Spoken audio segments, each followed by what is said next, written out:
Hey y'all, welcome to the Houston Gardening Novice channel. I'm a newbie gardener here in Houston, Texas, Zone 9B. Half the time I don't know what I'm doing, but I enjoy trying things out and figuring out what works for me. I hope you can join me in my gardening journey as I slowly work on building my backyard sanctuary. So today I want to repot my Japanese maples. So I have two maples, a coral bark, which is this one right here, and I have a Tamukoyama Japanese maple, this one right here. So I want to pot them. They're currently in these 16-inch plastic pots. I want to pot them from this and move them to this. This is a 21-inch clay pot. So the Tamukoyama will go there, and the coral bark will go to this one. I've had them for I think 2 years, maybe this is the third year. They do okay in my zone. They seem to need more shade. I'm in zone 9B, and they need more shade here. So I'm thinking, and they've been on the patio for the past few years, but I want to put them in this bed right here, which is my shade garden bed. I'll see how they do. If they don't do well this year, then I'll just move them back to the patio. But that's what we're going to do today. And to supplement what's in the pot, the mix that's in the pot, I'll be using this. This is mixture of compost, peat moss, pine bark mulch, and then I added perlite and vermiculite as well. So it's a very it's a free-flowing mix. Japanese maples don't want their feet wet. They don't want too much watering, or they'll have root rot. So I'll use this mix, and then it's early February. For us, we already pretty much starting spring. So I'll go ahead and fertilize them. I'll use a Holyton as for my fertilizer. It's on for acidic plants, and I think Japanese maples like acidic environment. So that's what we're going to do today. So let's and then once I do that, I'll see if I need to prune some of these, some of these dead branches. I'll go ahead and clean those up a little bit. This coral bark, I want to reduce the size. It's quite tall. I'll probably cut. This was being trained as the leader stem, but I actually want to grow it short. I don't want it to grow tall. So I'll probably cut this all the way back down here so that it's sort of equal to the other two side branches. Okay, so let's go ahead and get started. I'll start by moving them from the pots into, from the plastic planters into the clay pots. Okay, all right, let's get that done.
Okay, that's enough potting mix.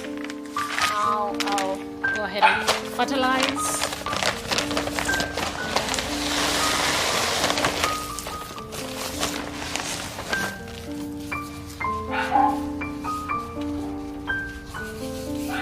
Just mix that in with the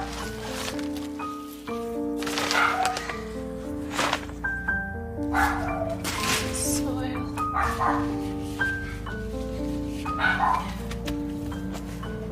And then I'll mulch it.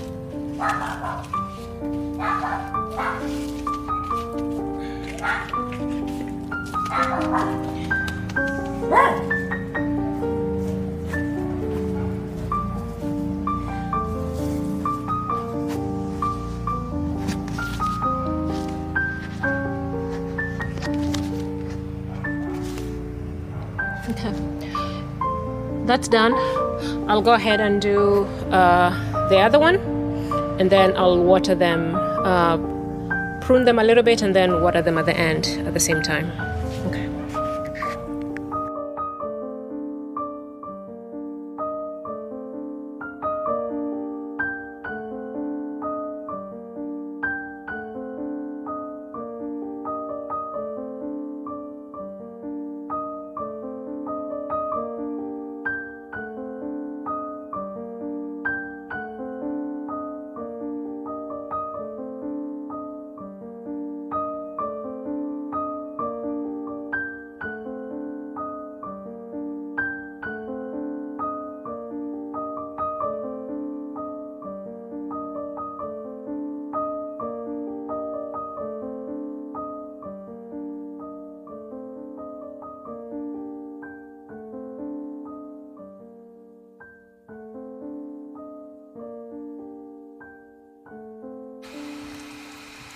Okay, I'm done. I've watered them. I've also put some ground cover.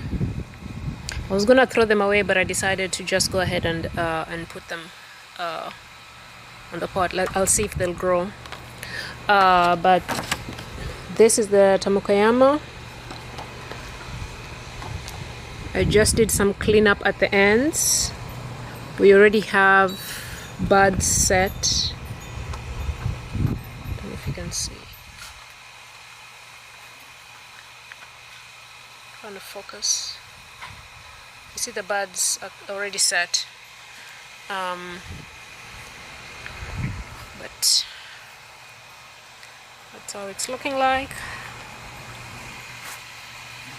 The coral bark is right here. So it's much shorter now.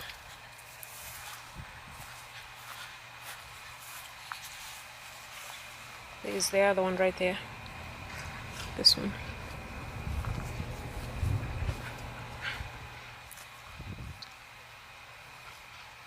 If you can see, I cut them above the nodes and above the buds. Like that. Anyway, the buds have already set, so in a couple of weeks, I think they usually start flushing out around April, so we probably have another 2 months, maybe a month and a half before they start leafing out. Okay. All right, that's it for today. I'll come back in a couple of months, a couple of weeks, to give an update of how they're looking like once they start flushing out. But okay, I'll stop this video right here. Thank you so much for watching, and I'll catch you all on the next one. Thank you. Bye.